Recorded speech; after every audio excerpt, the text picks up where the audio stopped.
Cowboys Buried Secret. Josephine Jo Tate had spent years keeping the law, never letting anyone see the cracks in her armor. But when Colt Mercer, the outlaw she once loved, was thrown into her jail, she felt her careful world start to crumble. He smirked from behind the bars, his voice a slow rasp. "Didn't think you'd ever see me again, did you, Sheriff?" he murmured. "Bet you thought about me more than you'd admit." Chapter 1. The outlaw returns to Dust Creek. The sun beat down on Dust Creek with the relentless fury of a scorned god, baking the wooden planks of the boardwalk until they radiated heat like a blacksmith's forge.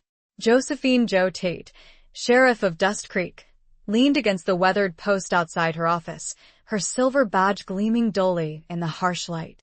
Sweat beaded on her brow, tracing a path down the fine lines etched around her eyes, lines that spoke of too many years squinting into the sun, too many sleepless nights spent worrying about the safety of her town. 58 years she'd lived, and most of them had been spent in this unforgiving corner of the world. She pushed a stray strand of graying, auburn hair back from her face, tucking it beneath the brim of her worn Stetson. Her hand, calloused and strong from years of handling rifles and reins, lingered on the worn leather. The scent of dust and sagebrush hung heavy in the air, a familiar perfume that was both comforting and suffocating. It was the smell of home, but also the smell of a life she hadn't entirely chosen. A plume of dust on the horizon caught her attention. A rider approaching fast. Jo's hand instinctively moved to the Colt Peacemaker holstered at her hip. It wasn't unusual for travelers to pass through Dust Creek, but the speed of this one, it spoke of urgency, or perhaps something more sinister. She'd learned to trust her instincts, honed over years of dealing with rustlers, drunks, and the occasional desperate outlaw looking to make a name for himself.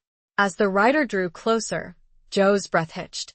The familiar set of his shoulders, the way he sat his horse, a black stallion that moved like liquid night, it couldn't be. But it was. Colt Mercer, the man who had stolen her heart and shattered it into a million pieces, all in one breathtaking summer, 20 years ago. The man she had hoped she'd never see again. He reined in his horse a few feet from the boardwalk, the stallion snorting and pawing at the dusty ground. Colt dismounted, his movements fluid and graceful, despite the years and the hard life he'd clearly led. He was leaner than she remembered, his face tanned and weathered, etched with lines that hadn't been there before. But his eyes, those were the same piercing blue that could see straight through her, stripping away her defenses, leaving her raw and exposed. They held a hint of amusement, a flicker of something darker, something that sent a shiver down her spine. He took off his hat, revealing a thick mane of dark hair streaked with silver at the temples. A slow, deliberate smile spread across his face, a smile that was both charming and dangerous. "Didn't think you'd ever see me again, did you, Sheriff?" he murmured, his voice a low, gravelly rasp that sent unwanted memories flooding back. The sound of it, the way he said her title, it was a caress and a challenge all at once. Jo straightened, forcing herself to meet his gaze. She wouldn't let him see how his presence affected her. She was the law in Dust Creek, and she wouldn't be intimidated, not even by him. "Colt Mercer," she said, her voice steady, betraying none of the turmoil raging inside her. "What brings you back to my town?" He chuckled, a low rumble in his chest. My sheriff. No warm welcome? After all these years?" He leaned against his horse, his posture relaxed, deceptively casual. But Jo knew better. Colt was never casual. Every move he made was calculated, every word carefully chosen. "You're not exactly welcome here, Colt," Jo said, her hand tightening on her gun. "Last I heard, you were wanted in 3 territories." "Old news, Jo," he said, waving a dismissive hand. "Ancient history. Besides," he added, his eyes locking with hers, "I'm here for you." The words hung in the air, heavy with unspoken meaning. Jo's heart pounded against her ribs, a frantic rhythm that echoed the drumming of her pulse in her ears. She forced herself to remain calm, to maintain the facade of the unyielding lawwoman. "Don't play games with me, Colt. State your business." He pushed himself off the horse, taking a step closer. He was close enough now that she could smell the familiar scent of him: leather, horses, and something wilder, something that reminded her of the open plains and the freedom they had once shared. It was a scent that made her stomach clench with a mixture of longing and dread. "My business is simple, Joe," he said, his voice dropping to a near whisper. "I need your help." Jag skockfer. "My help? You, an outlaw, asking for help from the law. You must be desperate." He smiled again, but this time there was a hint of sadness in his eyes. "Desperate times, Joe. Desperate times." He glanced around the deserted street, his gaze lingering on the boarded-up windows of a saloon across the way. Dust Creek was a shadow of its former self, a dying town clinging to life by a thread. He knew, and she knew he knew, that she was barely holding it together. "There's a new gang riding through these parts," he continued, his voice low and serious. "The Crimson Vultures. They're not like the others. They're ruthless, bloodthirsty. They leave nothing but death and destruction in their wake." Joe's hand tightened on her gun. She'd heard rumors of the Crimson Vultures, whispers carried on the wind from neighboring towns. She'd hoped they wouldn't venture this far south, but it seemed her luck had run out. "And what makes you think I'd believe anything you say, Colt?" she asked, her voice laced with suspicion. He sighed, running a hand through his hair. "Because, Joe, whether you like it or not, we're tied together. By the past. By this town." And he paused, his eyes searching hers. "By something you've tried to bury for 20 years. He looked pointedly at her ring finger, bare of any jewelry. He remembered. He always remembered. He stepped closer, invading her personal space. "They took something from me, Joe. Something precious. And I need your help to get it back." He looked at her, a flicker of desperation, the barest crack in his outlaw facade. "They have my daughter." The dusty street fell silent, the only sound the soft whinny of his horse, and the sudden, sharp intake of Joe's breath. Chapter 2. Shadows of a Shared Past. The news hit Joe like a physical blow, stealing the air from her lungs. Colt's daughter. The thought was a shard of ice in her heart, a painful reminder of the life she'd never had, the choices she'd made. She forced herself to meet his gaze, searching for any sign of deception, any hint that this was just another one of his games.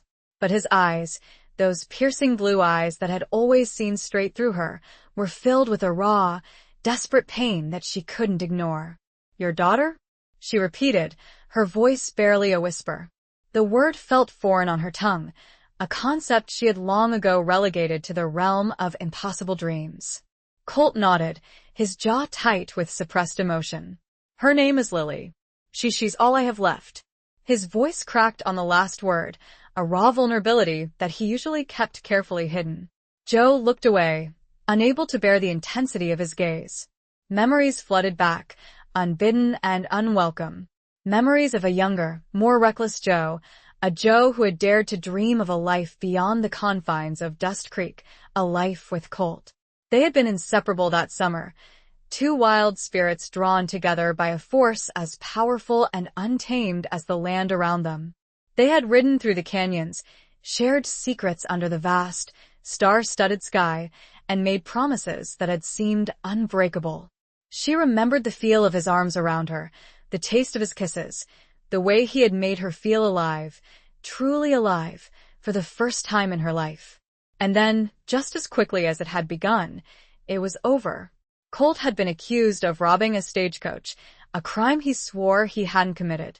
Joe, torn between her duty to the law and her love for him, had been forced to make an impossible choice. She'd chosen the law. She'd watched him ride away, his back straight, his eyes filled with a mixture of anger and betrayal. She told herself it was for the best, that she was protecting him, protecting the town. But deep down, she knew she had broken his heart, and in doing so, she had broken her own. "Why should I help you, Colt?" she asked, her voice rough with unshed tears. "You're an outlaw. You've made your choices." He stepped closer, his presence filling her small office, making it feel even smaller. "Because you're the only one I can trust, Joe. And because he paused, his voice dropping to a whisper, because you owe me. The words hung in the air, heavy with the weight of their shared history. Joe knew he was right. She did owe him. She owed him for the love she had denied them both, for the life they could have had. And she owed him for the pain she had caused him, a pain that had clearly followed him all these years. What do they want? She asked, finally meeting his gaze. The Crimson Vultures, what do they want in exchange for your daughter? Colt hesitated, his eyes flickering with uncertainty. They want something I took from them. Years ago. Something I thought I'd buried for good. You're thrown. What is it, Colt? Tell me. He ran a hand through his hair, his frustration evident. It's complicated, Joe. It's a long story. We have time, she said, her voice firm. Or, at least, we will make time. Your daughter's life is at stake. He looked at her, a flicker of gratitude in his eyes. It's a map, he finally said. A map to a hidden cache of gold. Gold that belonged to my father. Gold that the Crimson Vultures believe is rightfully theirs. Joe's eyes widened. A gold map? That's what this is all about? Colt nodded. It's more than just gold, Joe.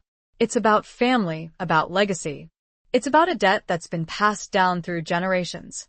He looked away, his gaze fixed on the dusty street outside. My father was a good man, but he made some bad choices. He got involved with the wrong people, and he paid the price. The Crimson Vultures, they're the descendants of those people. They've been hunting for this gold for years, and they believe I'm the key to finding it. Joe processed this information, her mind racing. It was a tangled web of history, betrayal, and greed. And now Colt's daughter was caught in the middle of it. Where is she? Joe asked, her voice sharp with urgency. Where are they holding her? Colt's face tightened. They're camped out at Broken Mesa. It's a desolate place, full of canyons and caves. It's easy to get lost, easy to disappear. He looked at her, his eyes pleading. You know that place, Joe. You know it better than anyone. Joe did know Broken Mesa. She'd patrolled it countless times, chasing down outlaws and searching for lost travelers. It was a dangerous, unforgiving place, a perfect hideout for a gang like the Crimson Vultures. A wave of determination washed over her. She couldn't change the past, but she could do something about the present. She could help Colt rescue his daughter. She owed him that much, and perhaps she owed it to herself as well. It was a chance to finally confront the ghosts of her past, to find some measure of redemption. All right, Colt, she said, her voice firm. I'll help you. She met his gaze, her own eyes filled with a newfound resolve. But we do this my way. No tricks, no lies. We work together, and we get your daughter back. A flicker of surprise crossed Colt's face, followed by a slow, hesitant smile. Thank you, Joe, he said, his voice thick with emotion. I won't forget this. He held out his hand. A gesture of truce, of partnership. Joe hesitated for a moment, then took it. His hand was warm and rough, and the feel of his skin against hers sent a jolt of electricity through her. It was a reminder of the connection they had once shared, a connection that, despite everything, still lingered. As they stood there, hands clasped, the setting sun cast long shadows across the dusty street, painting the scene in hues of orange and purple. The air was thick with tension, with unspoken promises and unresolved feelings. Joe's deputy, a young man named Billy, walked out onto the porch, his face alight with suspicion as he eyed the outlaw. Sheriff? Everything all right, ma'am? He looked from her to Colt, hand lingering on his own holster. Joe met Billy's gaze, a subtle warning in her own. The fewer people who knew about this, the better. For now. Chapter 3. Bars, bonds, and burning glances. Joe released Colt's hand, the warmth of his touch lingering on her skin. She turned to Billy, forcing a reassuring smile. Everything's fine, Billy. Just an old acquaintance passing through. Billy, bless his naive heart, didn't look entirely convinced. He eyed Colt with a suspicion that any good deputy should harbor towards a known outlaw. He was young, barely 22, with a fresh face and an eagerness to prove himself. Joe had taken him under her wing a year ago, seeing in him a reflection of her own youthful idealism. Mr. Mercer is just leaving, Jo continued, her tone firm, leaving no room for argument. Weren't you, Colt? Colt, ever the performer, gave Billy a charming, disarming smile. That's right, Deputy.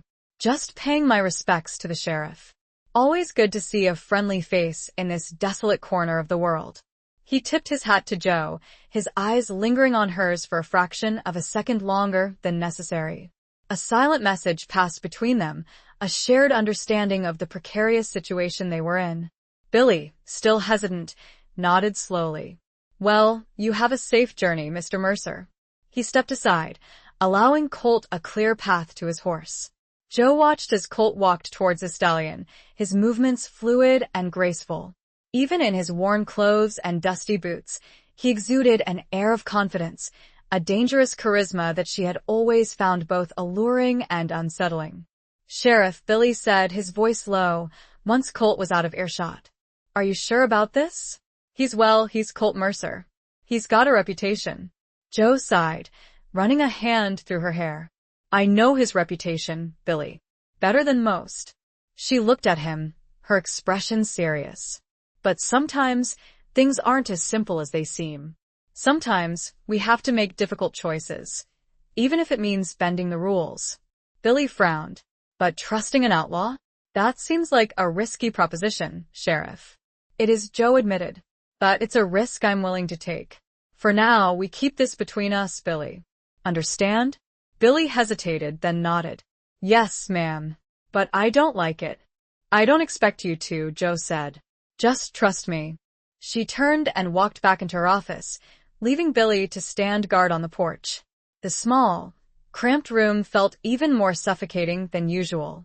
The walls were lined with wanted posters, faded photographs of outlaws and criminals she had brought to justice over the years. Her desk was cluttered with paperwork, reports, and the ever-present stack of unsolved cases. The jail cells, 3 of them, were located at the back of the office. They were empty now, as they usually were. Dust Creek wasn't exactly a hotbed of criminal activity. But the thought of Colt being locked in one of those cells, his freedom curtailed, his spirit caged, it sent a shiver down her spine. She sat down at her desk, her gaze drawn to the small, wooden box she kept tucked away in a drawer. It was a relic from her past, a reminder of the life she had almost had. Inside, nestled on a bed of faded velvet, was a single, dried wildflower, a bluebonnet, the state flower of Texas. Colt had given it to her that summer, a token of his affection, a promise of a future that had never materialized. She picked up the flower, its delicate petals crumbling slightly in her fingers. The scent, faint but still discernible, brought back a flood of memories. Memories of laughter, of stolen kisses, of a love that had burned bright and fast, only to be extinguished by the harsh realities of their lives. A sudden noise startled her. Colt was standing in the doorway, his eyes fixed on her. He'd slipped back inside, silent as a shadow. I thought you were leaving, Jo said, her voice sharper than she intended. She quickly closed the box, hiding it from his view. He shrugged, leaning against the doorframe. Changed my mind. Figured I'd spend the night in your hospitality. He gestured towards the jail cells, a sardonic smile playing on his lips. You're thrown it. You're not staying here, Colt. You're not my prisoner. Not yet, he said, his eyes glinting with amusement. But who knows what the night might bring. Besides, he added, his voice dropping to a near whisper, I wouldn't want to miss the opportunity to reminisce. The air in the room thickened, charged with unspoken tension. Jo's heart pounded against her ribs, a frantic rhythm that mirrored the drumming of her pulse in her ears. She forced herself to remain calm, to maintain the facade of the unyielding lawman. Don't push your luck, Colt, she said, her voice steady, despite the tremor in her hands. You're here because I agreed to help you. That doesn't give you license to what, Jo? He asked, his voice soft, almost seductive. To remind you of what we once had. To remind you of the feelings you've tried so hard to bury? He took a step closer, his presence filling the small room, making it feel even smaller. He was close enough now that she could feel the warmth radiating from his body, smell the familiar scent of him: leather, horses, and something wilder, something that reminded her of the open plains and the freedom they had once shared. Jo stood up, her chair scraping against the wooden floor. She needed to put some distance between them, to break the spell he seemed to be weaving around her. "This isn't about us, Colt," she said, her voice firm. "It's about your daughter. It's about stopping the Crimson Vultures." He nodded, his expression softening. "You're right. It is." He paused, his eyes searching hers. "But that doesn't mean we can ignore what's between us, Jo. It's still there, simmering beneath the surface, like a campfire waiting to be rekindled." He reached out, his hand hovering just inches from her face. Jo held her breath, her body trembling with a mixture of fear and anticipation. He traced the line of her jaw with his fingertip, a feather-light touch that sent shivers down her spine. "You've changed, Jo," he said, his voice a low murmur. "You're stronger, tougher. But you're also more guarded. You've built walls around your heart, walls that even I might not be able to break down." He lowered his hand, his eyes filled with a mixture of sadness and regret. "But I'm going to try," he added, his voice firm. "Because I believe, deep down, that the woman I loved is still in there. Somewhere." He turned and walked towards the jail cells, his movements slow and deliberate. He stopped in front of the middle cell, his back to her. "I will take the accommodations, after all, Sheriff," he said, a hint of a smirk playing on his lips. "Lock me up. Keep me safe. From myself." The metallic clang of the cell door echoed in the sudden, charged silence of the room. Chapter 4. Whispers in the Desert Wind. Jo stared at Colt's back, the broad expanse of his shoulders, the way his muscles flexed beneath his worn shirt. The click of the cell door locking, a sound she'd heard countless times before, resonated differently this time. It wasn't just the sound of confinement, it was the sound of a challenge, a dare, a silent acknowledgement of the tangled web of emotions that bound them together. She didn't lock the cell. She couldn't. Not yet. "You know I can't keep you here, Colt," she said, her voice softer than she intended. The bravado of the sheriff was fading, replaced by the vulnerability of Jo, the woman. He turned, leaning against the bars, his eyes meeting hers. The dim light of the office cast shadows across his face, highlighting the lines etched by time and hardship, but also softening the harshness, revealing the ghost of the young man she had once loved. "Why not, Jo?" he asked, his voice a low rumble. "Afraid of what might happen if you let me out? Afraid of what you might feel?" She didn't answer, couldn't answer. His words were too close to the truth, too revealing of the turmoil raging inside her. She was afraid. Afraid of him, afraid of herself, afraid of the past that threatened to engulf them both. She walked towards her desk, needing something to occupy her hands, to distract her from the intensity of his gaze. She picked up a stack of wanted posters, shuffling them aimlessly, her mind far away. "The Crimson Vultures," she said, finally breaking the silence. Tell me more about them. "How many are there? What are they armed with?" Colt pushed himself off the bars, his movements slow and deliberate. He watched her, his eyes narrowed, assessing her. He knew she was trying to regain control, to steer the conversation back to safer ground. "There's about 20 of them," he said, his voice losing its playful edge, replaced by a grim seriousness. "Maybe more. They're well armed, mostly Winchesters and Colts. They're led by a man named Silas Thorne. He's ruthless. He won't hesitate to kill anyone who gets in his way." Jo nodded, her expression grim. "And your daughter Lily? How did they get her?" Colt's face tightened, his jaw clenching with suppressed anger. She was visiting her grandmother, my mother, in Oakhaven. It's a small town a few days' ride from here. The Vultures raided the town, looking for supplies, for anything they could steal. They took Lily as a hostage, a bargaining chip." He ran a hand through his hair, his frustration evident. "I should have been there, Jo. I should have protected her." Jo looked at him, her heart aching for him. She knew the pain of loss, the guilt of not being able to protect the ones you loved. She had lost her own parents to a fever outbreak when she was just a girl, a loss that had shaped her life, driving her to seek justice, to protect others from the same pain. It's not your fault, Colt, she said, her voice soft. You can't be everywhere at once. He scoffed, a bitter laugh that held no humor. That's what I keep telling myself, Joe. But it doesn't make it any easier. He walked towards the window, staring out at the darkening street. The last rays of the setting sun painted the sky in hues of orange and purple, a breathtaking display of beauty that contrasted sharply with the darkness of their situation. This map, Joe said, changing the subject. The one they want. Where is it? Colt hesitated, his eyes flickering with uncertainty. I don't have it on me. It's hidden. In a safe place. You've thrown it. You don't trust me?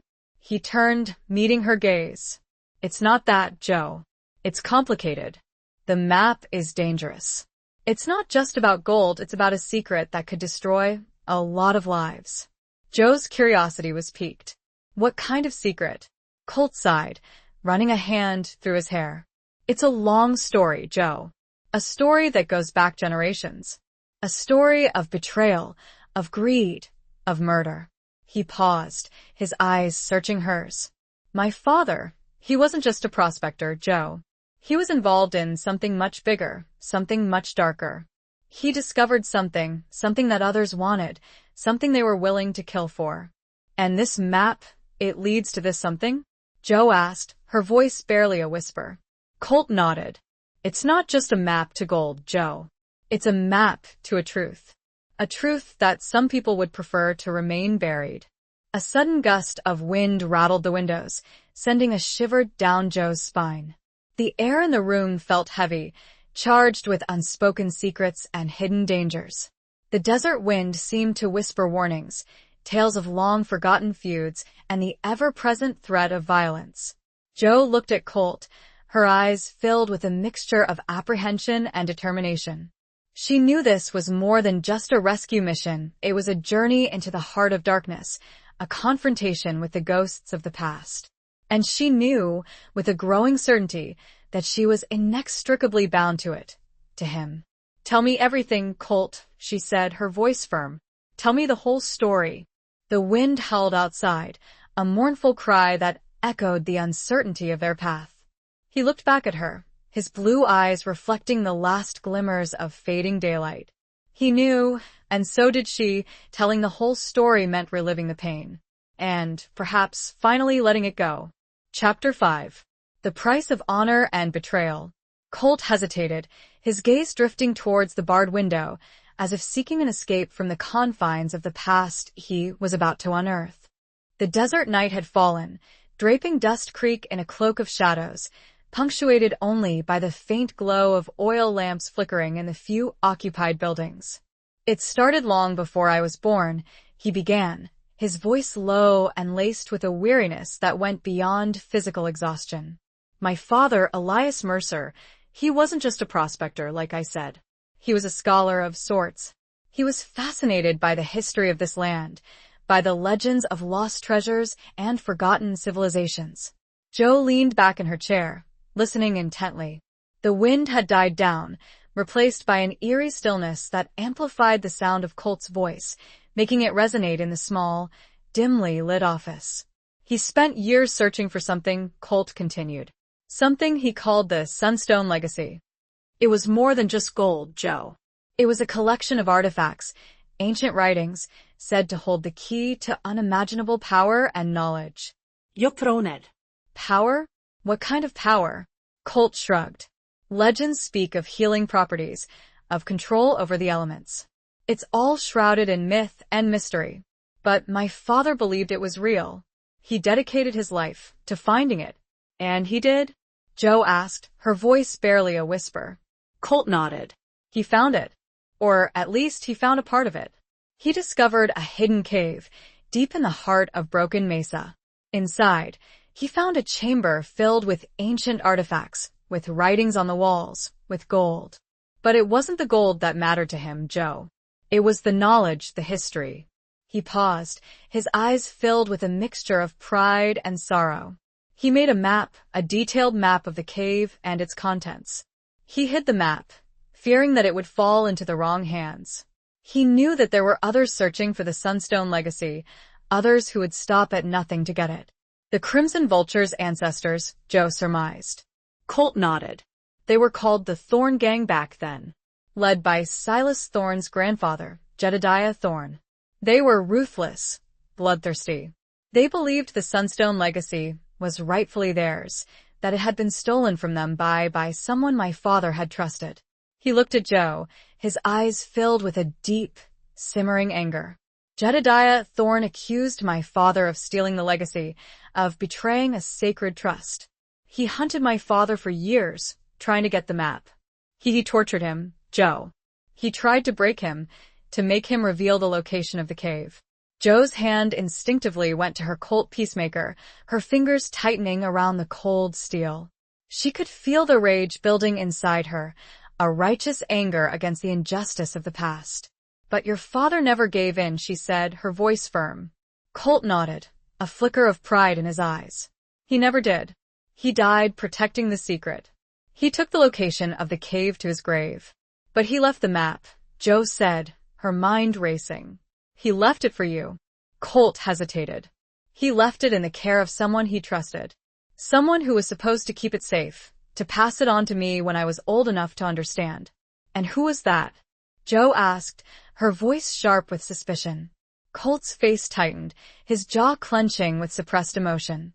He looked away, unable to meet her gaze. It was your father, Joe. The words hung in the air, heavy with the weight of betrayal.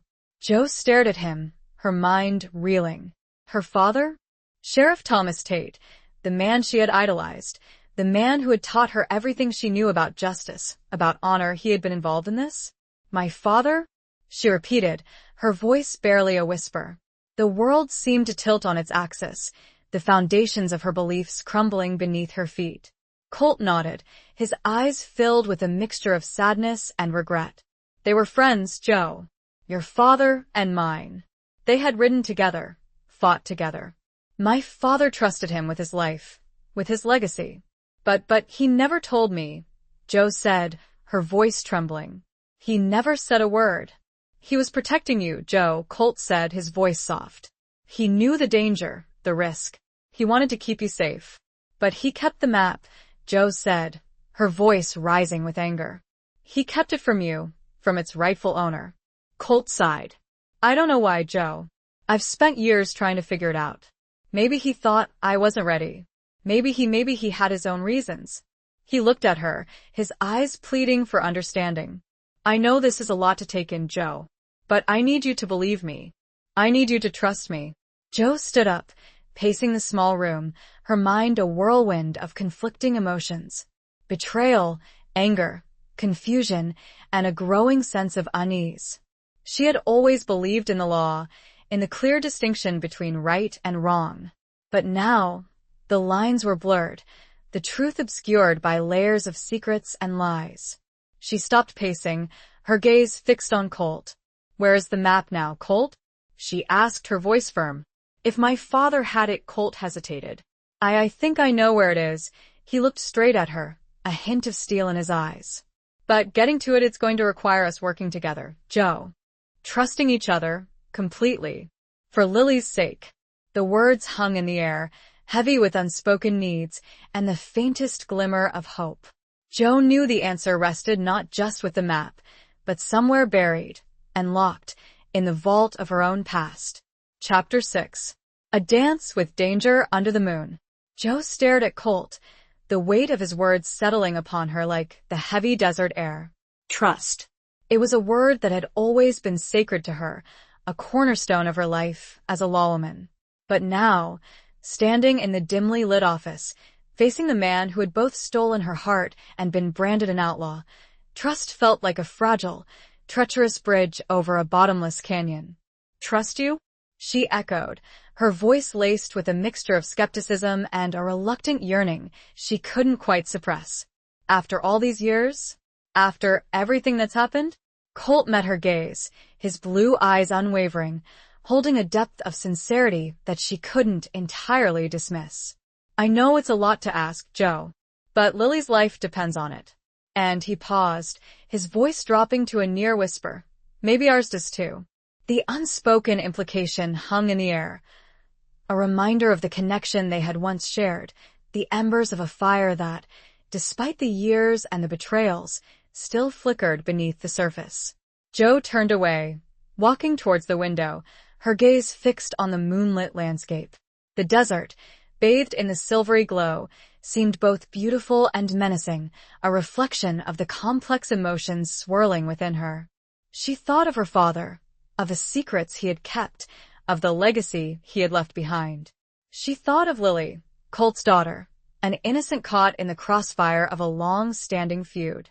"Where do you think the map is?" she asked, her voice finally breaking the silence. Colt joined her at the window, his presence a comforting warmth at her side. "Your father, he had a secret place. A small cabin, hidden in the foothills of the Whispering Mountains. He used to go there to think, to get away from it all." Jotronet. She knew the Whispering Mountains, a rugged, desolate range that bordered Dust Creek. She had patrolled them countless times, but she had never known about any cabin. Her father had always been a private man, keeping his inner life hidden, even from her. "I've never heard of it," she said, her voice filled with a mixture of curiosity and resentment. Colt nodded. "He kept it well hidden. He only took me there once when I was a boy. But I remember the way. I remember the landmarks." "And you think the map is there?" Jo asked, her mind racing. Colt shrugged. "It's the only place that makes sense. It's where he would have kept something he wanted to protect, something he didn't want anyone else to find." A plan began to form in Jo's mind, a dangerous, reckless plan, but the only one that offered any hope of rescuing Lily. "We'll leave at first light," she said, her voice firm, her decision made. "We'll ride to the Whispering Mountains, find this cabin, and get the map." Colt looked at her, a flicker of surprise in his eyes, followed by a slow, hesitant smile. "You're really going to do this, Jo? You're going to help me?" "I'm going to help your daughter," Jo corrected, her voice sharp. "And I'm going to find out the truth about my father, about what really happened all those years ago." She met his gaze, her own eyes filled with a newfound resolve. "But don't mistake this for forgiveness, Colt. Or for trust. We're partners in this, nothing more. And once we get Lily back, you're going back to being an outlaw, and I'm going back to being the sheriff." Colt nodded, his smile fading. "Fair enough, Jo. I wouldn't expect anything less." He paused, his eyes searching hers. "But maybe along the way, we can find something else. Something we both lost a long time ago." Before Jo could respond, a sudden commotion outside drew their attention. Shouts, the pounding of hooves, the unmistakable sound of gunfire. Jo's hand instinctively went to her Colt peacemaker. "What the?" Colt moved quickly to the door, peering out into the street. "It's the Crimson Vultures," he said, his voice grim.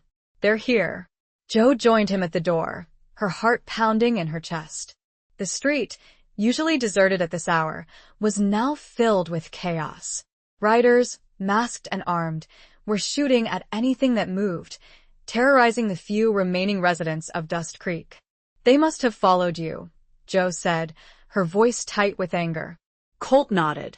"They want the map, Jo. And they're not going to wait." He turned to her, his eyes filled with a fierce determination. "We need to get out of here. Now." Jo knew he was right. They were outnumbered, outgunned. They couldn't fight them here, not in the middle of town.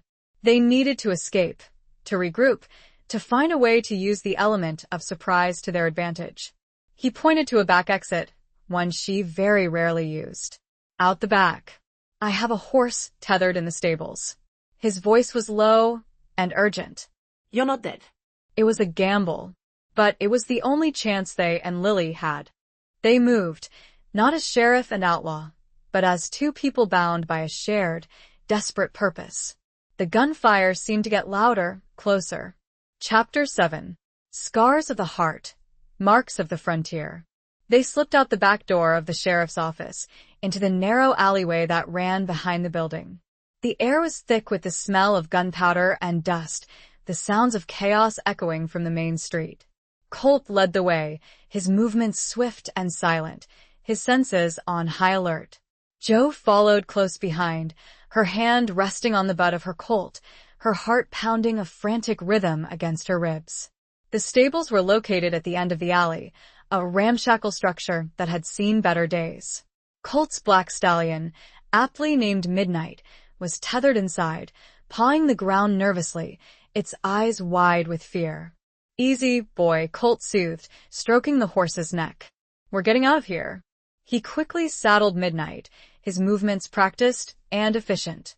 Joe watched him, admiring his skill, his calm demeanor in the face of danger. He was a man of the frontier, born and bred to survive in this harsh, unforgiving land. "Do you have another horse?" Colt asked, turning to Joe. Joe shook her head. "Mine's in the front.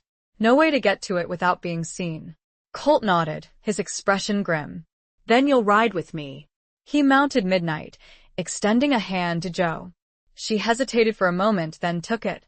His hand was warm and strong, and the feel of his skin against hers sent a jolt of electricity through her. He pulled her up behind him, her body pressed against his back. It was an intimate, unsettling closeness, a reminder of the past they had shared, the connection that still lingered between them. "Hold on tight," Colt said, his voice low and close to her ear. He spurred Midnight forward, and the horse shot out of the stables, into the darkness of the alley. They rode hard, the wind whipping through their hair, the sounds of the crimson vulture's rampage fading behind them. They rode in silence for a long while, the only sound the pounding of Midnight's hooves and their own ragged breathing. Joe clung to Colt, her arms wrapped around his waist, her body swaying with the rhythm of the horse's gait. She could feel the warmth of his back through his shirt, the solid strength of his muscles. It was a comforting, grounding sensation, a stark contrast to the fear and uncertainty that gnawed at her. As they rode further away from Dust Creek, the terrain began to change. The flat, dusty plains gave way to rolling hills, dotted with scrub brush and gnarled mesquite trees. The moon, a silver crescent in the inky sky, cast long, eerie shadows that danced and shifted around them.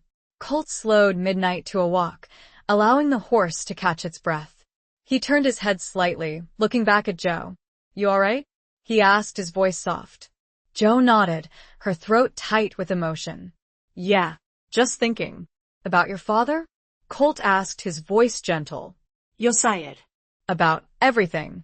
About him, about you, about us." Colt was silent for a moment. Then he said, "It's a lot to process, Joe." "I know." I don't understand," Joe said, her voice trembling. "Why would he keep that map from you? Why would he lie to me?" Colt shrugged. "Maybe he had his reasons, Joe. Maybe he thought he was protecting you both. But he put us all in danger," Joe said, her voice rising with anger. "He put your daughter in danger." Colt reached back, his hand covering hers where it rested on his waist. His touch was warm and reassuring. "We'll figure it out, Joe. We'll get Lily back, and we'll find out the truth. Together." His words, his touch, sent a wave of warmth through Joe, melting some of the ice that had formed around her heart. She leaned her head against his back, closing her eyes, drawing strength from his presence. They rode on in silence for a while longer, the moon climbing higher in the sky, bathing the landscape in its ethereal glow. The air was cool and crisp, carrying the scent of sagebrush and pine. It was a beautiful, peaceful night, a stark contrast to the violence they had left behind. As they reached the foothills of the Whispering Mountains, Colt reined in Midnight, dismounting. He helped Joe down, his hands lingering on her waist for a moment longer than necessary. "We'll rest here for a while," he said, his voice low. "Give Midnight a break and talk." He led her to a small clearing, sheltered by a cluster of rocks. He unsaddled Midnight, allowing the horse to graze on the sparse vegetation. Joe sat down on a flat rock, watching him, her mind still reeling from the night's events. Colt sat down beside her, close but not touching. He looked at her, his eyes searching hers in the moonlight. "There's something you should know, Joe," he said, his voice hesitant. "Something about me, about my scars." He unbuttoned his shirt, slowly, revealing his chest. His skin was tanned and weathered, crisscrossed with scars, both old and new. Some were thin and white, the marks of healed wounds. Others were thick and raised, the angry remnants of more recent injuries. These, he said, tracing a finger along a long, jagged scar that ran across his ribs, these are from the Thorn Gang. From when they tortured my father. They tried to make me watch. They wanted me to see what they were doing, to break me. Joe's eyes filled with tears. She couldn't imagine the pain he had endured, the horrors he had witnessed. And this, he said, pointing to a smaller, round scar on his shoulder, this is from you. Joe looked closer, memory dawning. A bullet. One she had fired. The night he rode away. She had aimed to maim, to stop him. Not to kill. Joe could not form the words. Colt met her gaze. It is a reminder, Joe. Not of pain, but of what we both lost. And maybe, he added quietly, what we could find again. If we choose to. The silence held. Heavy. A chasm and a bridge all at once, under the vast, uncaring desert moon. Chapter 8. The Sheriff's Secret, the Outlaw's Truth.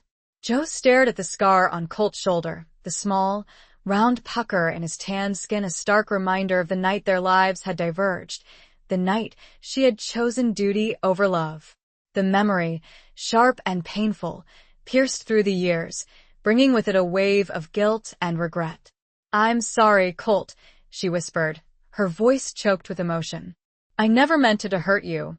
He reached out, his hand covering hers, his touch gentle and surprisingly warm. I know, Joe. You were doing what you thought was right. You were protecting your town, upholding the law. But I was wrong, she said, her voice trembling. I should have trusted you. I should have listened to my heart. Colt's eyes softened, a flicker of understanding, of forgiveness, in their depths. We were both young, Joe.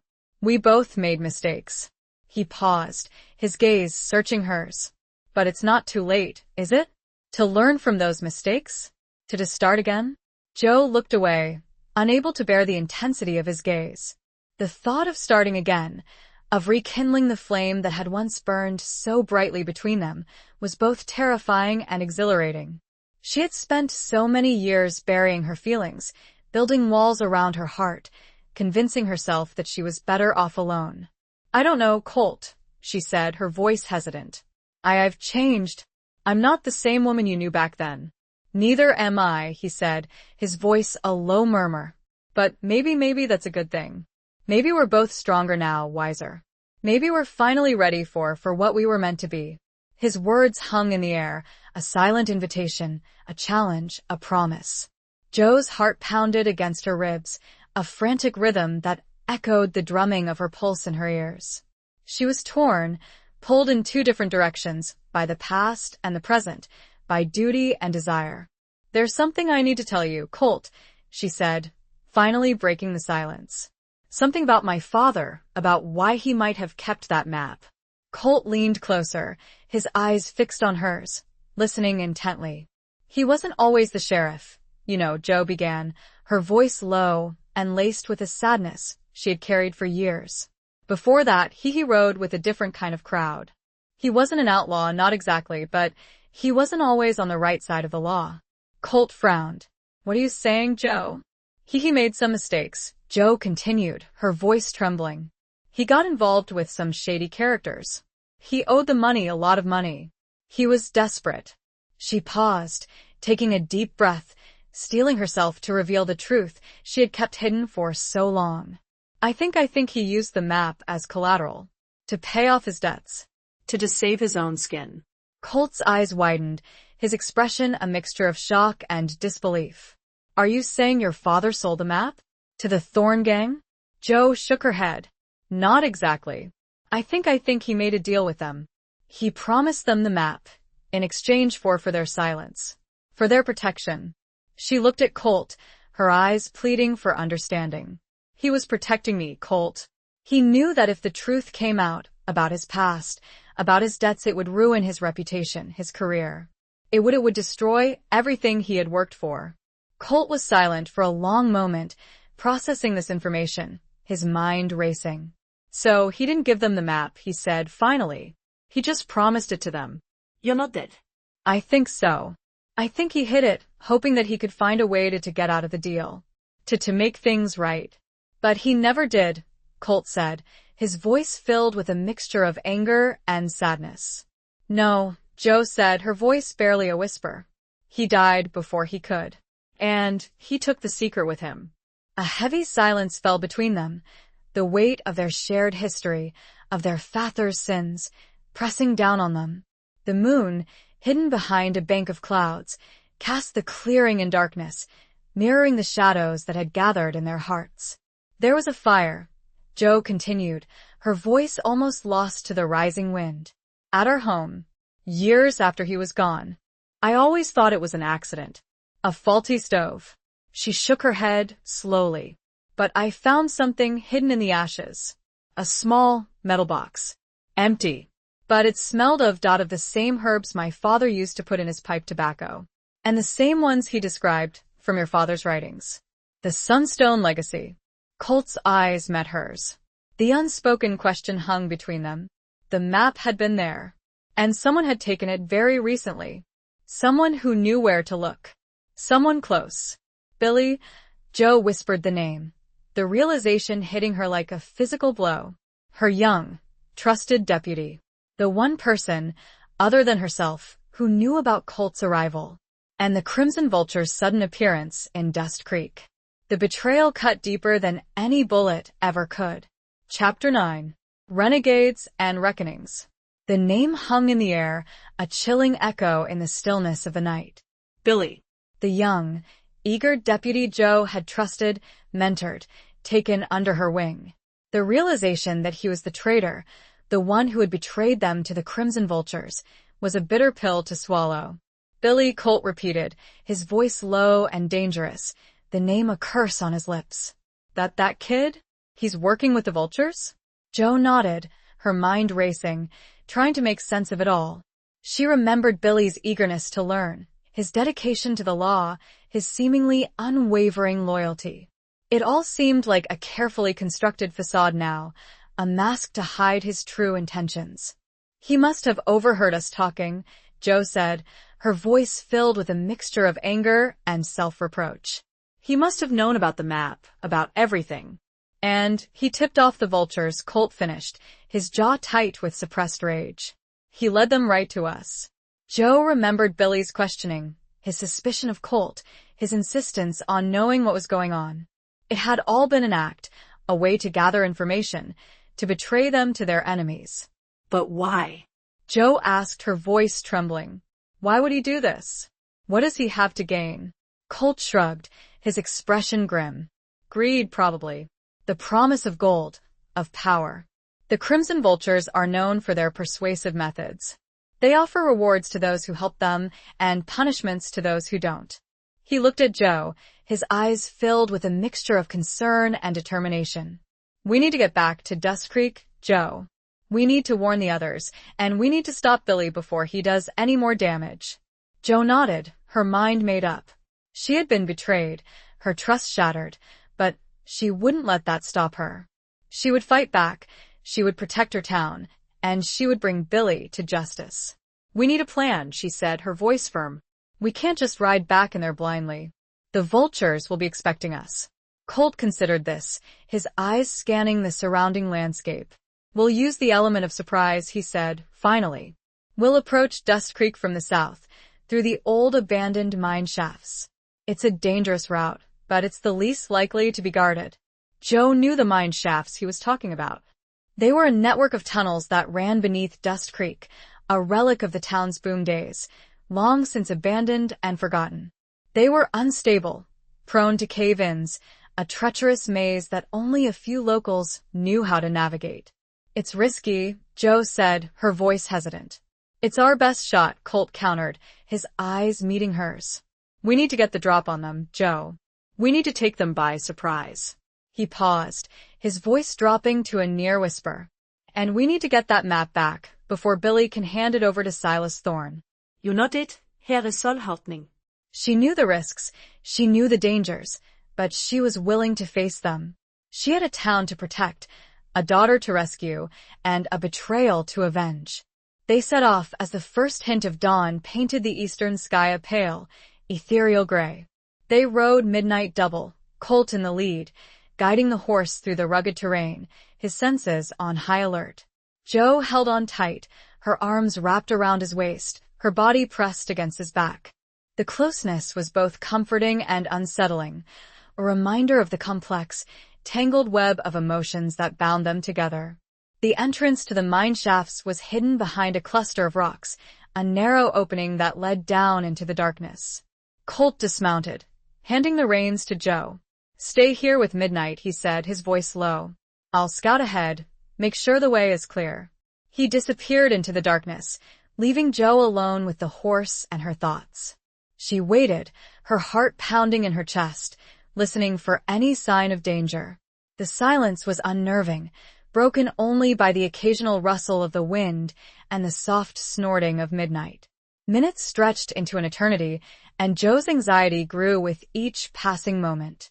She strained her ears, trying to hear any sound from the mine shaft, any indication of Colt's progress. Finally, she heard it. A faint scraping sound, followed by a low whistle. It was Colt's signal. The way was clear. Jo took a deep breath, steeling her nerves. She mounted Midnight, urging the horse forward, into the darkness of the mine shaft. The air was cool and damp, heavy with the smell of earth and decay. The darkness was absolute, broken only by the faint glimmer of moonlight filtering through cracks in the rock above. She rode slowly, carefully, following the twists and turns of the tunnel, relying on her memory of the mine shaft's layout, a map etched in her mind from her younger days exploring the abandoned tunnels. As she rode deeper into the mine, she heard it. The faint murmur of voices, the clinking of metal, the unmistakable sounds of men preparing for battle. The Crimson Vultures were close. And so was Billy. She reined in Midnight, her heart pounding in her chest. She was close, so close to confronting the traitor, to facing the men who held Colt's daughter captive. She took a deep breath, her hand tightening on the butt of her Colt. It was time for a reckoning. The faint echoes of voices intensified, and a light could be seen, flickering ahead. Jo knew this was it. Chapter 10. Crossroads of Loyalty and Desire. Jo urged Midnight forward, the darkness of the mine shaft gradually giving way to a flickering, orange glow. The murmur of voices grew louder, resolving into distinct conversations, punctuated by the occasional harsh laugh and the clinking of weapons. She rounded a bend in the tunnel, and the scene before her came into sharp focus. A large cavern opened up, illuminated by several lanterns hanging from the rough-hewn walls. About a dozen members of the Crimson Vultures were gathered around a makeshift campfire, their faces grimy and scarred, their eyes reflecting the flickering flames. They were cleaning their weapons, sharpening knives, and sharing stories of past exploits, their voices boastful and cruel. And there, standing slightly apart from the group, his back to Jo, was Billy. He was talking to a tall, imposing man with a cruel, hawk-like face and a long, jagged scar that ran from his temple to his jaw. Silas Thorne, the leader of the Crimson Vultures. Jo's hand tightened on the butt of her Colt, her finger itching to pull the trigger. She had Billy in her sights, the traitor who had betrayed her, her town, her trust. But she held her fire, her mind racing, assessing the situation. She was outnumbered, outgunned. She needed a plan, a way to even the odds. She dismounted Midnight, tying the horse to a loose rock, her movements silent and practiced. She crept closer, staying in the shadows, her eyes fixed on Billy and Silas Thorne. "The sheriff suspects nothing," Billy was saying, his voice low and conspiratorial. "She trusts me completely. She thinks Mercer is just another outlaw passing through." Silas Thorne chuckled, a harsh, grating sound that sent a shiver down Jo's spine. "Good. Good work, boy. You've done well." He clapped Billy on the shoulder, a gesture that was both patronizing and menacing. "And the map? Have you secured it?" Billy hesitated, his eyes flickering nervously. "Not yet. But I will. I know where it is. The sheriff's father, he hid it in a secret place. A cabin in the Whispering Mountains." Joe's heart sank. Billy knew about the cabin. He knew about her father's secret. He knew everything. Then get it, Silas Thorne growled, his voice losing its playful edge. And bring it to me. Quickly. I'm tired of waiting. He turned to address the rest of his gang, his voice booming through the cavern. We ride at dawn. We're going to take that map, and then we're going to find the Sunstone legacy. And anyone who gets in our way will die. His words were met with a chorus of cheers and jeers, the crimson vultures eager for blood, for gold, for power. Joe knew she had to act fast. She couldn't let them get the map. She couldn't let them get to Lily. She had to find a way to stop them, to turn the tables on them. She scanned the cavern, her eyes searching for an advantage, a weakness, anything she could use to her benefit. And then she saw it. A pile of dynamite crates, stacked haphazardly against one wall of the cavern. Leftover from the mine's operational days, forgotten and unstable. A plan began to form in her mind, a dangerous, desperate plan, but the only one that offered any hope of success. She needed to create a diversion, a distraction, something that would give her a chance to get to Billy, to get the map, to escape. She crept closer to the dynamite crates, her movements slow and deliberate, her heart pounding in her chest. She reached out, her hand gently touching the cold, wooden surface of one of the crates. Looking for something, Sheriff? The voice, cold and familiar, came from behind her. Joe froze, her blood turning to ice. She slowly turned, her hand still resting on the dynamite crate. Colt stood there, a sardonic smile playing on his lips, his eyes glinting in the lantern light. But it wasn't the Colt she knew. This Colt was different, harder, colder. His eyes held no warmth, no trace of the love she had once seen there. He had a gun trained on her. You followed me, Joe said, her voice barely a whisper, her mind reeling. Colt nodded. Couldn't let you have all the fun now, could I? He gestured towards the dynamite crates with his gun. Planning a little fireworks display, Sheriff? Or were you just going to blow us all to hell?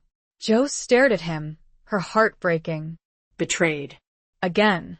This time by the man she had thought, had hoped, she could trust. The man she had started to love again. His eyes flickered toward the main group and Silas. He gave a slight nod in their direction. It was all a lie. The daughter. The map. Everything. He was one of them. He always had been. The weight of it crashed down upon her, heavier than any mountain, any betrayal. Why, Colt? It was all she could manage. Barely audible. A broken whisper. He just smiled. Cold. Pull. A stranger. Because Joe, his voice was a low hiss. Some of us are just born to be outlaws. The cavern echoed with the sound, sealing her fate. Chapter 11. The storm breaks over Broken Mesa. Joe stared at Colt, the world seeming to crumble around her. The man she had loved, the man she had started to trust again, was a traitor.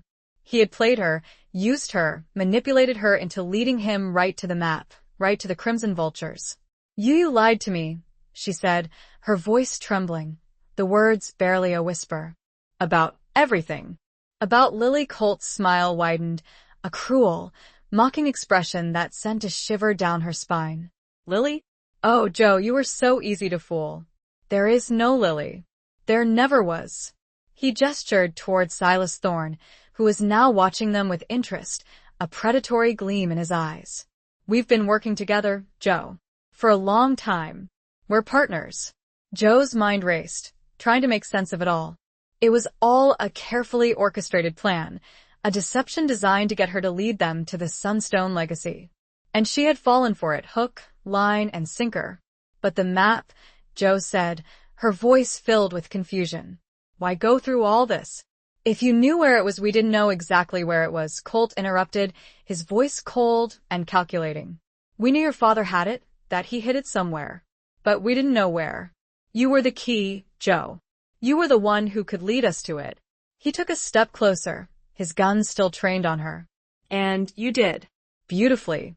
Silas Thorne approached them, his eyes fixed on Joe, a cruel smile playing on his lips. Well, Sheriff Tate. It seems you've been outsmarted. By your own lover. He chuckled, a harsh, grating sound that echoed through the cavern. "I must say, Mercer, you have excellent taste." "She's a feisty one." Joe's face burned with shame and anger. She had been played for a fool, her emotions used against her. She had let her guard down, let her feelings cloud her judgment, and now she was paying the price. "What happens now?" Joe asked, her voice surprisingly steady, despite the turmoil raging inside her. "Now," Silas Thorne said, his voice dripping with menace, "you're going to tell us where the map is. And then, well, then we'll decide what to do with you." He gestured towards the dynamite crates. "Perhaps we'll let Mercer have some fun with you. He seems to have a fondness for explosives." Joe looked at Colt, her eyes searching his, pleading for some sign of the man she had once loved, some flicker of remorse, of regret. But there was nothing. Only coldness, only cruelty, only betrayal. "Don't do this, Colt," she whispered, her voice barely audible. Please. He just smiled, a cold, heartless smile that sent a shiver down her spine. "It's too late, Joe. The game is over." And you lost. He turned to Silas Thorne. "She knows where the cabin is. She'll take us there." Silas Thorne nodded, his eyes gleaming with anticipation. Good. "Let's get this over with. I want that map, and I want it now." He turned to his men, his voice booming through the cavern. "Prepare to ride. We're heading to the Whispering Mountains." The Crimson Vultures, energized by the prospect of finding the Sunstone legacy, began to gather their weapons, their horses, their supplies. The cavern buzzed with activity, a hive of criminality preparing for its next conquest. Joe knew she was trapped. There was no way out, no escape. She had been outmaneuvered, outsmarted, betrayed. She had lost everything. But as she looked at Colt, at his cold, heartless eyes, a flicker of defiance ignited within her. She wouldn't give up. She wouldn't let them win. She would fight, even if it was the last thing she did. Suddenly, a deafening roar shook the cavern. The ground trembled, dust and debris rained down from the ceiling. The dynamite crates, disturbed by the vibrations, had exploded. Chaos erupted. The Crimson Vultures, caught off guard, scattered in panic. The lanterns were extinguished, plunging the cavern into darkness. Screams, shouts, the sounds of falling rocks and collapsing tunnels filled the air. Joe, taking advantage of the confusion, used the opportunity and shoved the nearest outlaw Colt into the cascading rocks tumbling from the weakened mine shaft. She had to escape. She had to survive. She had to find a way to do something. Even if all hope seemed lost. The explosion had opened a fissure, a crack in the cavern wall. Leading somewhere, it was her only chance. Blinded by dust and tears, she ran. Chapter 12.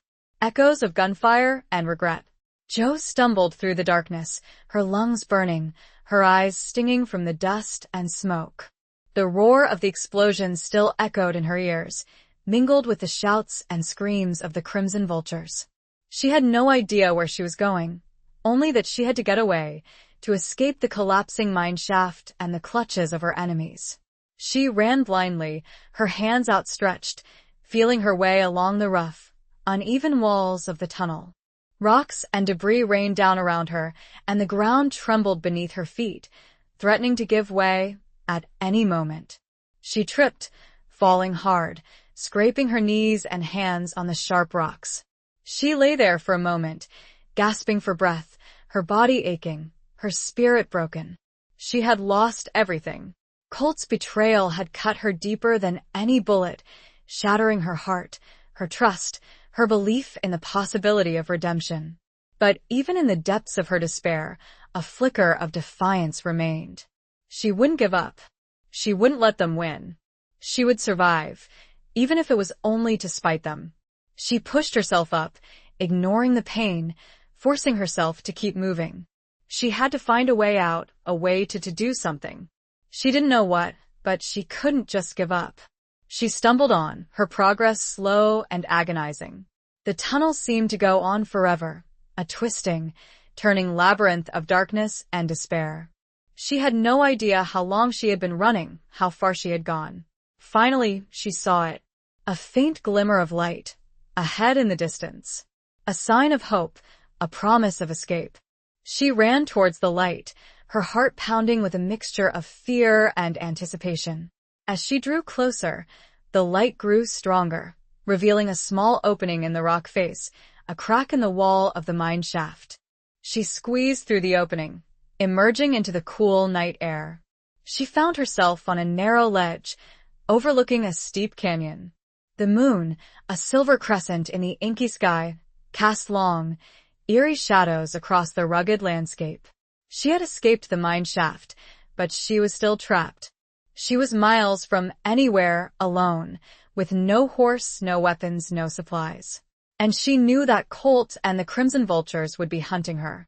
She looked back at the mine shaft, at the gaping hole in the rock face, a dark maw that had swallowed her hopes and dreams. She could still hear the muffled sounds of chaos from within, the shouts of the outlaws, the rumble of collapsing rock. She thought of Colt, of his betrayal, of his cold, heartless eyes. She had loved him, she had trusted him, and he had used her, manipulated her, betrayed her. The pain was almost unbearable, a crushing weight on her chest. But amidst the pain, a new emotion began to stir. Anger. A righteous anger at Colt, at Silas Thorne, at the Crimson Vultures, at the injustice of it all. She wouldn't let them break her. She wouldn't let them win. She would find a way to fight back, to avenge her betrayal, to protect her town. She heard something, a twig snapping. She whirled around. Standing not 10 feet away, silhouetted against the moonlight, was a figure. Tall. Lean. Colt. He had followed her. He had survived the explosion. "You can't escape me, Joe," he said, his voice cold and hard, devoid of any emotion. His gun was drawn, pointed at her, steady and unwavering. "I don't understand," Joe said, her voice trembling, but holding a hint of steel. "Why are you doing this? What do you gain?" Colt shrugged, his expression indifferent. "It's who I am, Joe. "It's in my blood. I'm an outlaw. Always have been, always will be."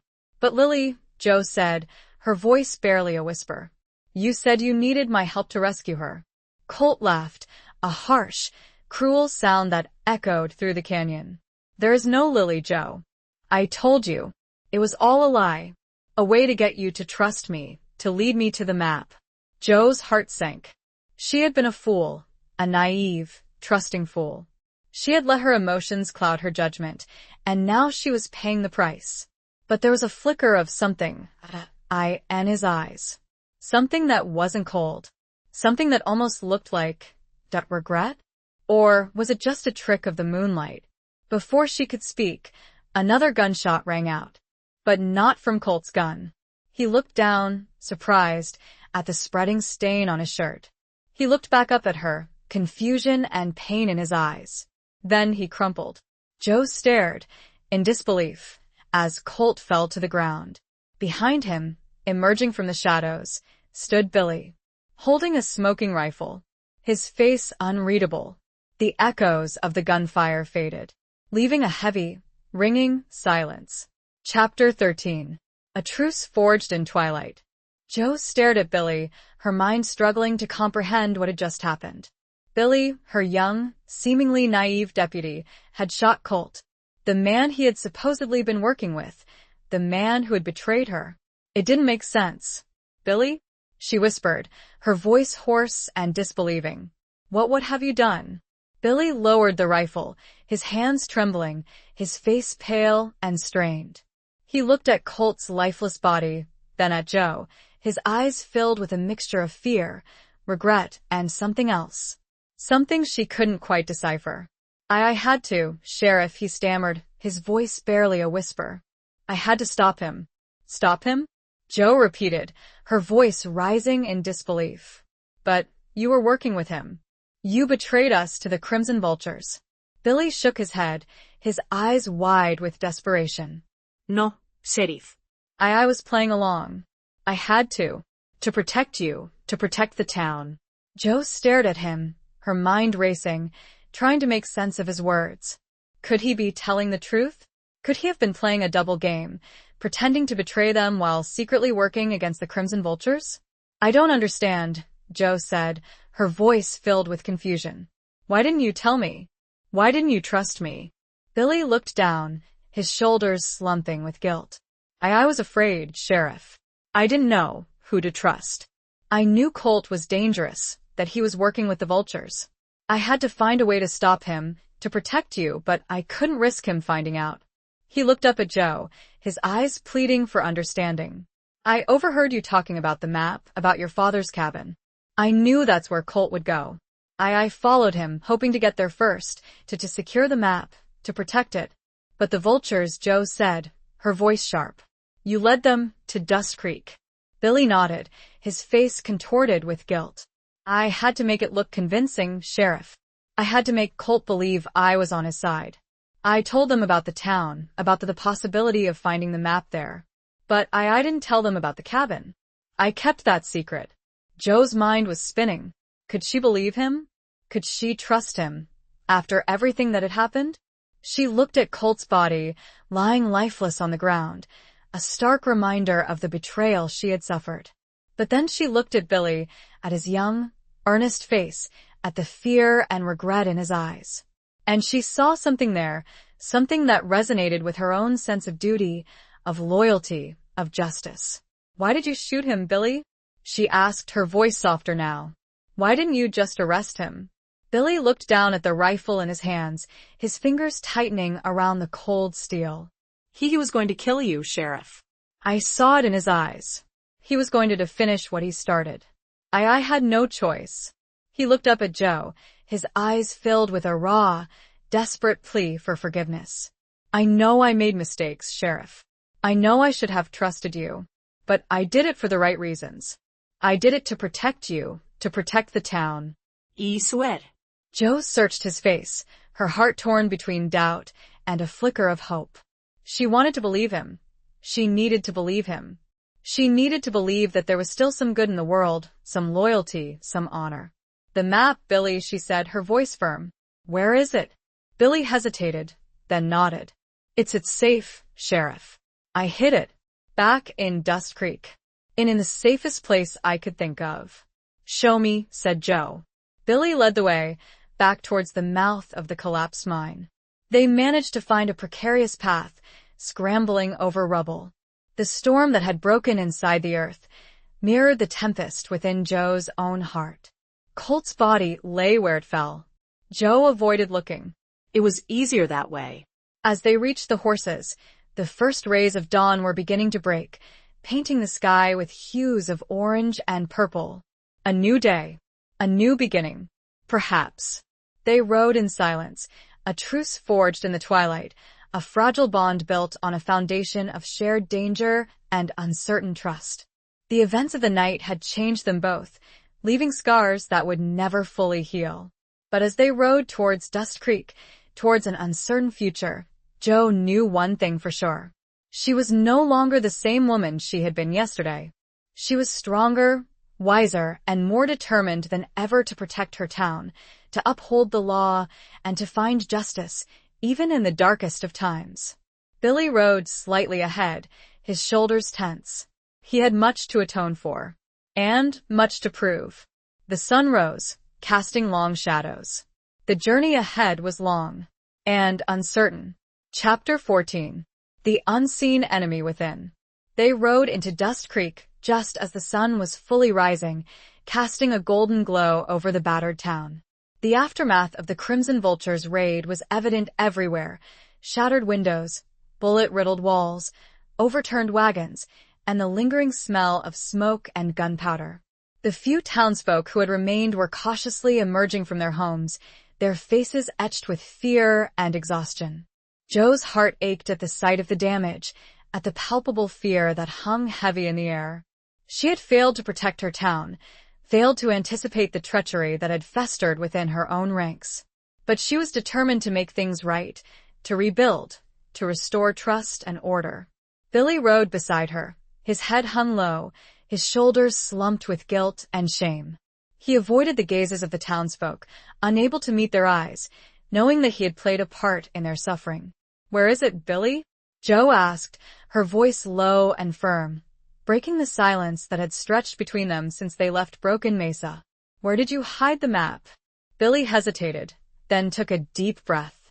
It's in the safest place in town, Sheriff. In the one place no one would ever think to look. He led her not to the sheriff's office, not to the bank, not to any of the usual hiding places.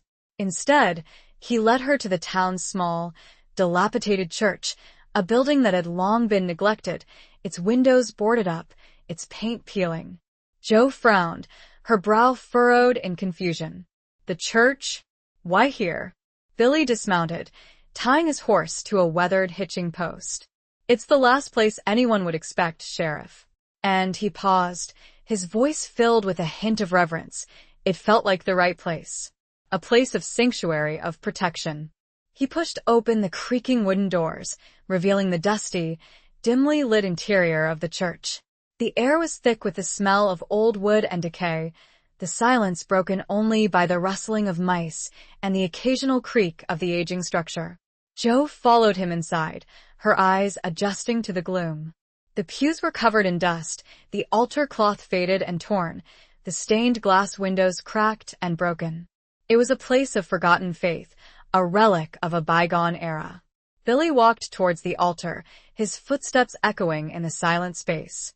He knelt down, reaching beneath the altar cloth, his hand searching for something.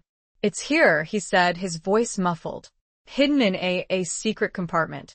He pulled out a small, wooden box, intricately carved with symbols and images that Joe recognized from Colt's description of the Sunstone legacy. The box was old, its wood darkened with age, its hinges rusted. Joe's heart pounded in her chest. The map. The key to the Sunstone legacy, the object that had caused so much death and destruction, was finally within her reach. Billy handed the box to Joe, his eyes filled with a mixture of relief and apprehension. Be careful, Sheriff. It's more than just a map. It's a responsibility. Joe took the box, her fingers tracing the intricate carvings, feeling the weight of its history, of its power. She opened it carefully, her breath catching in her throat. Inside, nestled on a bed of faded velvet, was a roll of parchment, tied with a leather thong. The parchment was old and brittle, its edges frayed, but the ink was still surprisingly clear, revealing a detailed map, drawn with intricate precision. It was a map of Broken Mesa, showing the location of the hidden cave, the location of the Sunstone legacy. But it was more than just a map. It was also a journal, filled with notes and observations, written in a language Joe didn't recognize. As Joe examined the map, a sudden noise startled her. A creaking sound, coming from the back of the church. She turned, her hand instinctively reaching for her Colt, but she had left it with midnight. A figure emerged from the shadows, a figure she recognized. It was Martha, the town's elderly baker, a woman known for her kindness, her generosity, her delicious apple pies. But the woman standing before her now was not the Martha she knew. This Martha was different, her eyes cold and hard, her face twisted with a mixture of anger and something else. Something that sent a shiver down Joe's spine. Martha? Joe said, her voice filled with confusion and disbelief. What are you doing here? Martha smiled, a cold, cruel smile that didn't reach her eyes. I came for the map, Sheriff. The map that should have been mine a long time ago. She held a small, Derringer pistol, pointed directly at Joe. I've been waiting a very long time, Josephine, Martha said, her voice shaking slightly for this. Billy stepped in front of Joe, shielding her. Martha, no. Put the gun down. Martha ignored him, her eyes fixed on Joe, burning with a strange intensity. A fire that had clearly been smoldering for a very, very long time. It was an intensity that spoke of a secret, a deep-seated grievance, a hidden enemy within Dust Creek itself. The quiet of the church held its breath. Waiting. Chapter 15. Riding towards redemption or ruin. Joe stared at Martha, her mind reeling. The kindly baker, the woman who had always been a pillar of the community, a source of comfort and warmth, was pointing a gun at her, demanding the map. It was surreal, unbelievable. Martha, Joe said, her voice calm and steady, despite the tremor in her hands. Put the gun down. We can talk about this.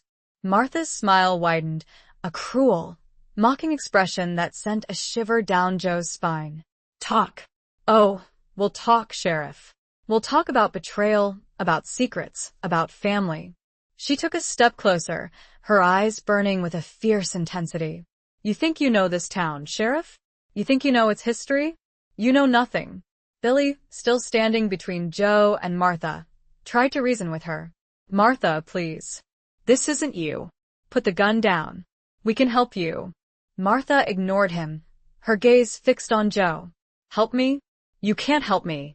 No one can. It's too late. The damage is done. She gestured towards the map with her gun. That map, Sheriff, it's my birthright. It belongs to me. To my family. Joe frowned, her brow furrowed in confusion. Your family? What are you talking about, Martha? Martha's eyes flashed with anger. My father was Jedediah Thorne, Sheriff. The leader of the Thorne gang. The man your father and Elias Mercer betrayed, robbed, and left for dead. Joe's eyes widened in shock. Jedediah Thorne? Martha was a Thorne? It was impossible. She had always known Martha as a kind, gentle woman, a baker, a friend. I don't believe you, Joe said, her voice trembling. Martha laughed, a harsh, bitter sound that echoed through the church. Believe it, Sheriff. It's the truth. My father survived their betrayal, barely. He escaped, changed his name, and started a new life. He tried to forget the past, to bury the pain. But he never forgot the Sunstone legacy. He never forgot the map. She paused, her eyes filled with a mixture of sadness and rage. He passed that legacy on to me. He told me the story, the truth about what happened. He made me promise to reclaim what was rightfully ours. But you've lived here your whole life, Joe said, her voice filled with disbelief. You've been a part of this community. Martha nodded, her expression hardening. I played my part, Sheriff. I bided my time. I waited for the right moment. And then Mercer came along. He was the key, the one who could lead me to the map. So, you were working with Colt, Joe said, her mind racing, piecing together the puzzle. Martha shook her head. Not working with him, using him, just like he used you. I knew about his charade, about his fake daughter. I let him play his game, knowing that it would eventually lead me to the map. She took a step closer, her gun still trained on Joe. And now, Sheriff, it's time to end this. Give me the map. Martha, Billy pleaded again, don't do this. It's not too late. We can put things right. Martha looked at Billy. A flicker of something crossed her face. Almost pity? It's always too late, boy, she said softly. Then louder, and looking back at Joe. The map, Josephine. Now. Joe knew she had a choice to make. She could give Martha the map, hoping to appease her, hoping to avoid bloodshed. Or she could fight, risking her life, risking Billy's life, to protect the Sunstone legacy, to prevent it from falling into the wrong hands. She looked at Martha, at her cold, determined eyes, and she knew that there was no reasoning with her. The past had consumed her, twisted her, turned her into something she wasn't. Joe made her decision. She wouldn't give up. She wouldn't let Martha win. Without warning, Joe lunged at Martha, knocking the gun from her hand. The derringer went off. A shot echoing, but not hitting Joe or Billy. The bullet struck, instead, the old, wooden cross above the altar. It splintered and fell, revealing, behind it, a hollowed-out space. And inside a skeleton, clutching a small, leather-bound book. Martha screamed. A long, keening wail of despair and rage. The truth, finally, was laid bare. In the most unexpected of places. Chapter 16. Confessions Under a Starless Sky. The scream echoed through the silent church, a raw, primal sound of anguish and despair. Martha stumbled back, her eyes fixed on the skeleton, her face a mask of horror and disbelief. The derringer lay forgotten on the floor, the map clutched tightly in Joe's hand. No, Martha whispered, her voice trembling. It can't be Billy, recovering from the shock of the gunshot, rushed to Joe's side, his eyes wide with concern. "Sheriff, are you all right?" Joe nodded, her gaze still fixed on Martha, on the skeleton, on the leather-bound book clutched in its bony hand. I'm fine, Billy. But what is this? She approached the altar cautiously, her mind racing, trying to make sense of what she was seeing. The skeleton was old, its bones bleached and brittle, its clothes tattered and decayed. It was clearly the remains of someone who had been hidden there for a very long time. She reached out, gently taking the leather-bound book from the skeleton's grasp. The book was small, its pages yellowed and brittle, its cover embossed with a single, faded symbol, a sun with a stone at its center. The Sunstone Legacy. She opened the book carefully, her heart pounding in her chest. It was a journal, written in the same language as the map, but this time, there were also passages written in English, in a familiar handwriting. Her father's handwriting. As Joe began to read, the truth began to unfold, a truth far more complex and tragic than she could have ever imagined. Her father, Sheriff Thomas Tate, had not betrayed Jedediah Thorne. He had been protecting him. The journal revealed that Jedediah Thorne had been a good man, a scholar, a seeker of knowledge, just like Elias Mercer. They had been friends, partners, working together to find the Sunstone Legacy. But they had been betrayed by someone else, someone within their own circle, someone who had coveted the power of the legacy for themselves. That someone was Silas Thorne's father, Caleb Thorne. He had framed Jedediah, accusing him of stealing the legacy, of betraying their trust. He had hired Elias Mercer to create the map, and to give that map to the rightful owner, Jedediah. He had then murdered Elias, and tried to kill Jedediah, to silence them both, to claim the legacy for himself. But Jedediah had survived, barely. He had escaped, with the help of Thomas Tate, who had hidden him in the church, tending to his wounds, protecting him from Caleb Thorne's wrath. Jedediah, knowing that he was dying, had entrusted the journal to Thomas Tate, making him promise to protect the Sunstone Legacy, to keep it out of the wrong hands. He had also made him promise to take care of his daughter, Martha, who was just a baby at the time. Thomas Tate had kept his promise. He had hidden Jedediah in the church, and he had raised Martha as his own, never telling her the truth about her father, fearing that it would put her in danger. But Jedediah had not survived his wounds. He had died in the church, hidden behind the altar, his secret buried with him. And Thomas Tate had kept that secret, even from Joe, until his own death. The journal ended with a final entry, written in Thomas Tate's hand, a confession, a plea for forgiveness. He had hoped to one day reveal the truth to Martha, to reunite her with her father's legacy, but he had never found the right moment, the right words. He had died with his secret still locked in his heart. Joe closed the journal, her hands trembling, her eyes filled with tears. The truth was finally out, a truth that had been buried for generations, a truth that had caused so much pain and suffering. She looked at Martha, who was still staring at the skeleton, her face a mask of grief and confusion. The anger, the hatred, had faded, replaced by a profound sadness, a deep sense of loss. "Martha," Joe said, her voice soft and compassionate. "Your father, he wasn't a villain. He was a good man. He was betrayed, just like Elias Mercer." Martha looked at Joe, her eyes filled with tears. "But the stories, the things I was told, they were lies, Martha," Joe said. "Lies told by Caleb Thorne to cover up his own crimes, to claim the Sunstone Legacy for himself." She held out the journal to Martha. This is your father's journal. It tells the truth. It tells your story." Martha took the journal, her fingers tracing the faded symbol on the cover, her eyes welling up with tears. She clutched it to her chest, a lifeline to a past she had never known, a connection to a father she had never met. The silence of the church was broken only by Martha's sobs, a mournful lament for a life lost, for a truth revealed too late. Billy put a comforting hand on Martha's shoulder. She did not flinch.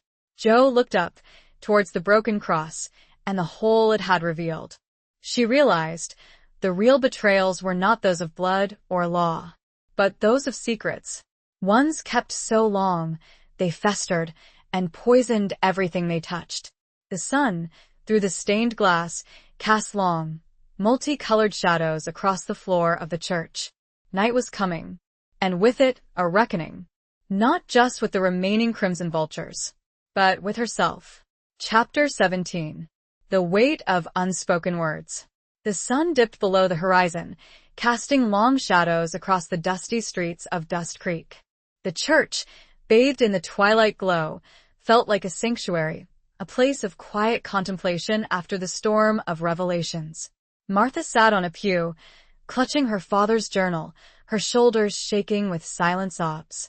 Billy stood beside her, offering a comforting presence, his own heart heavy with the weight of the truth.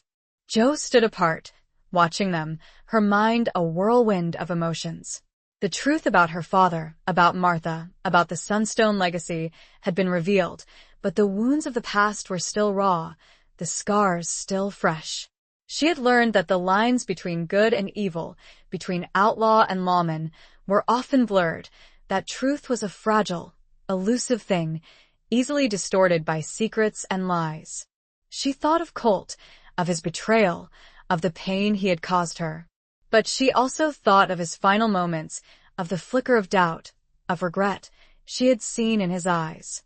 Had he been a victim of his own past, trapped in a cycle of violence and deception? Or had he simply been a cruel, heartless man, incapable of redemption? She didn't know the answer, and perhaps she never would. But she knew that she couldn't let his betrayal define her, consume her. She had to move forward, to find a way to heal, to rebuild, to create a future free from the shadows of the past. As darkness enveloped the town, Jo stepped outside the church, breathing in the cool night air. The sky was a vast, inky canvas, dotted with a million stars, a silent testament to the enduring power of hope, of resilience. She heard footsteps behind her and turned to see Billy approaching. He looked tired, his young face etched with lines of exhaustion and sorrow, but his eyes held a newfound strength, a quiet determination. "How is she?" Jo asked, her voice soft. Billy shrugged, his expression grim. "She's grieving. Processing. It's a lot to take in." Jo nodded, her gaze drifting back to the starlit sky. "It is. For all of us." They stood in silence for a moment, the weight of unspoken words hanging heavy between them. Jo knew that Billy had much to atone for, that he had made mistakes, but she also knew that he had acted out of a misguided sense of loyalty, of a desire to protect her, to protect the town. "I'm sorry, Sheriff," Billy said, his voice barely a whisper, breaking the silence. "For everything. For not trusting you. For the mess I made." Jo looked at him, her eyes filled with a mixture of understanding and forgiveness. "You were trying to do the right thing, Billy. In your own way. I understand that. But I put everyone in danger," Billy said, his voice trembling. I almost got you killed. But you didn't," Jo said, her voice firm. "You saved my life, Billy. You shot Colt. You stopped him." Billy looked down, his shoulders slumping with guilt. I never wanted to kill anyone, Sheriff. I just wanted to protect you." Jo reached out, placing a hand on his arm, a gesture of comfort, of reassurance. "I know, Billy. I know." They stood in silence again, the only sound the gentle chirping of crickets and the distant howl of a coyote. The night air was cool and crisp, carrying the scent of sagebrush and pine, a familiar fragrance that was both comforting and melancholic. "What happens now, Sheriff?" Billy asked, his voice hesitant. "With the map with the Sunstone legacy?" Jo sighed, her gaze fixed on the stars. "I don't know, Billy. I honestly don't know. It's a powerful thing, a dangerous thing. It's caused so much pain, so much destruction." She paused, her mind racing, considering her options. She could destroy the map, bury it, try to forget about the Sunstone legacy altogether. Or she could try to use it, to harness its power for good, to heal the wounds of the past, to create a better future. "I need some time, Billy," she said finally. "Time to think, to figure out what to do." She looked at him, her eyes filled with a newfound determination. "But one thing I know for sure. We need to clean up this town, Billy. We need to rebuild, to restore trust, to make things right." Billy nodded, his expression resolute. "I'm with you, Sheriff. Every step of the way." He paused, his eyes searching hers. "And Sheriff, about Colt," Joe held up a hand, silencing him. "Don't, Billy. "Don't say anything. It's over. He's gone." She couldn't bring herself to say the words, to acknowledge the pain, the loss, the betrayal. It was still too raw, too fresh. They stood there, under the vast, starless sky, two figures bound together by a shared past, by a shared duty, by a shared hope for a better future. The weight of unspoken words hung heavy between them, but so did the promise of redemption, of healing, of a new beginning. The wind picked up, swirling dust around their feet. Joe looked towards the horizon. The first hint of dawn was beginning to paint the sky. A new day, a new challenge. But this time, she wouldn't face it alone. Chapter 18. Blood on the badge, tears on the trail. The first rays of dawn painted the sky a pale, ethereal gray, chasing away the shadows of the night. Joe and Billy stood outside the church, the events of the previous hours weighing heavily on them. The silence between them was thick with unspoken emotions, with grief, with regret, with the daunting task that lay ahead. We should get back to the office," Joe said, her voice hoarse and tired, breaking the silence. "See what's left. See who needs help." Billy nodded, his expression grim. "The vultures, they'll be scattered. Some might still be around." Joe's hand instinctively went to her hip, to the empty holster where her Colt Peacemaker usually rested. She had lost her gun in the chaos of the mine shaft explosion, a stark reminder of her vulnerability, of the dangers that still lurked. "We'll need to be careful," she said, her voice firm. "We'll need to be ready for anything." They walked towards their horses, their footsteps echoing in the quiet morning air. The town was slowly coming to life, the townsfolk cautiously emerging from their homes, surveying the damage, their faces etched with fear and uncertainty.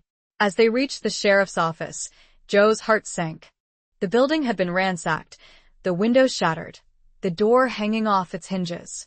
The inside was a mess, furniture overturned, papers scattered, the remnants of the Crimson Vulture's destructive rampage. Joe stepped inside, her eyes scanning the wreckage, her heart aching at the sight of her office, her sanctuary, violated and destroyed. She had spent years building this place, making it a symbol of law and order in Dust Creek, and now it was in ruins. Billy followed her inside, his expression grim. They really did a number on this place, Sheriff." Joe nodded, her voice tight with anger and frustration. "They were looking for the map, Billy. They were desperate." She walked towards her desk, which had been overturned, its contents spilled across the floor. She knelt down, carefully picking through the debris, searching for anything that might be salvageable. And then she saw it, her badge, lying on the floor, amidst the shattered glass and scattered papers. The silver star, tarnished and scratched, but still recognizable, still a symbol of her authority, of her duty, of her commitment to protecting Dust Creek. She picked up the badge, her fingers tracing the familiar contours, feeling the weight of its significance. The badge had been her father's, passed down to her when she had taken over as sheriff, a tangible link to her past, to her heritage, to her responsibility.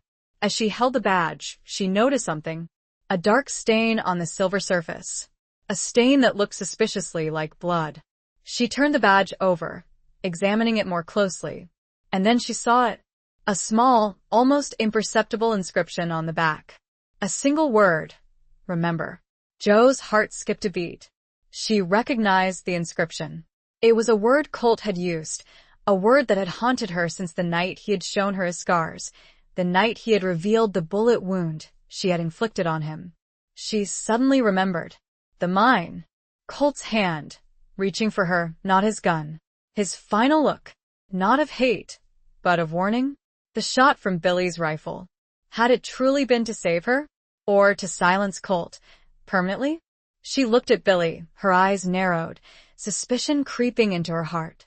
He was watching her, his expression anxious, his eyes flickering nervously. "Billy," she said, her voice low and steady, holding up the badge. "What is this? What does this mean?" Billy's face paled, his eyes widening in fear. He stammered, his voice trembling. I don't know, Sheriff. I've never seen that before." But Joe knew he was lying. She saw it in his eyes, in his body language, in the way he avoided her gaze. He knew something about Colt, something about the badge, something he wasn't telling her. "Tell me the truth, Billy." Her voice was a low growl, all pretense of softness gone. "Now." Billy broke. He fell to his knees, tears streaming down his face. He wasn't one of them, Sheriff. Colt. He was trying to help. He was trying to get the map back from the vultures. For his sister. Lily. She wasn't a lie, Sheriff. She was real. They kidnapped her. Years ago. He sobbed, the story tumbling out. A story of a long con. One Colt had been planning and executing for years. To infiltrate the vultures. To get his sister back. And Joe had ruined it. Billy had ruined it. Because he had not trusted Colt. He had believed the outlaw persona. The lies. I thought he was going to kill you, Billy sobbed. I thought. I was protecting you. Joe stared at him, the weight of his confession crushing her. Colt. He had been telling the truth, all along. About Lily. About needing her help. And she had betrayed him. Again. She looked down at the badge in her hand. The blood. Colt's blood. A testament to her mistake. Her failure. Her blindness. The tears finally came. Silent. Hot. Tears of regret. Of grief. Of unbearable sorrow. The trail ahead was no longer just about justice. It was about atonement. Chapter 19. A showdown of hearts and pistols. The revelation hit Joe like a physical blow, stealing the air from her lungs, leaving her reeling in a vortex of grief, guilt, and disbelief. Colt, the man she had loved, the man she had betrayed, had been telling the truth all along. He had been trying to save his sister, to infiltrate the Crimson Vultures, and she had ruined his plan. She had indirectly caused his death. She looked at Billy, kneeling on the floor, his body racked with sobs, his face buried in his hands. She felt a surge of anger, of resentment, towards him, towards his misguided actions, towards his failure to trust Colt.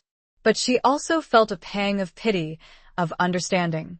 He had been trying to do the right thing, in his own flawed way, driven by a misguided sense of loyalty and a fear born of ignorance. "Get up, Billy," she said, her voice cold and hard, devoid of any warmth or compassion. "Get up and tell me everything. Tell me about Lily, about Colt's plan, about everything." Billy slowly raised his head, his eyes red-rimmed and swollen, his face streaked with tears. He looked at Joe, his expression a mixture of shame, regret, and a desperate plea for forgiveness. He told her the whole story, a story that had been years in the making, a story of a brother's love, of a desperate gamble, of a long con that had gone tragically wrong. Colt's sister, Lily, had been kidnapped by the Crimson Vultures when she was just a child, taken as leverage against Colt, to force him to cooperate with them, to help them find the Sunstone legacy. Colt had spent years searching for her, tracking the Vultures, infiltrating their ranks, gaining their trust, all the while secretly plotting his revenge, planning to rescue his sister and destroy the gang from within. He had learned about the map, about Joe's father's involvement, about the hidden cabin in the Whispering Mountains. He had known that the map was the key to finding the Sunstone legacy and that the Vultures were desperate to get their hands on it. He had concocted the story about his own daughter, a fabricated tale designed to gain Joe's sympathy, to enlist her help, to use her to lead him to the map. But his plan had been more complex than that.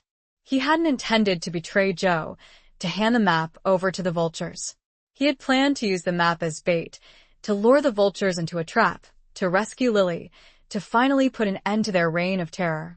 He had needed Joe, not just for her knowledge of the terrain, of the map, but for her strength, her skills as a lawman, her unwavering sense of justice. He had hoped that, despite their past, despite the betrayals, they could work together, that they could find a way to redeem themselves, to find justice, to find love. But Billy's interference, his misguided actions, his failure to trust Colt, had ruined everything. He had shot Colt, believing he was protecting Joe, believing he was stopping a traitor, when in reality, he had killed the one man who could have helped them save Lily, the one man who had a chance of defeating the Crimson Vultures. As Billy finished his story, Joe felt a wave of despair wash over her, a crushing weight of guilt and regret. She had been so blind, so quick to judge, so caught up in her own past, in her own pain, that she had failed to see the truth.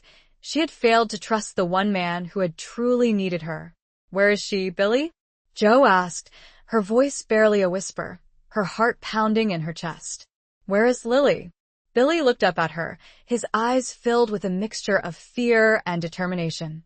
"I don't know, Sheriff, but I know someone who might." He told her about a contact Colt had within the Crimson Vultures, a woman named Serafina, a saloon singer in a town called Redemption, a few days' ride from Dust Creek. Serafina had been Colt's informant, his confidant, the one person he had trusted within the Vultures' ranks. She might know where they're holding Lily, Sheriff, Billy said, his voice filled with a desperate hope. "She might be able to help us." Joe knew what she had to do. She had to find Serafina, she had to find Lily, she had to finish what Colt had started. She had to atone for her mistakes, for her betrayal, for her failure. "We ride at dawn," she said, her voice firm, her resolve hardening. "We ride to Redemption. And we bring Lily home." They prepared for their journey, gathering supplies, checking their weapons, their horses.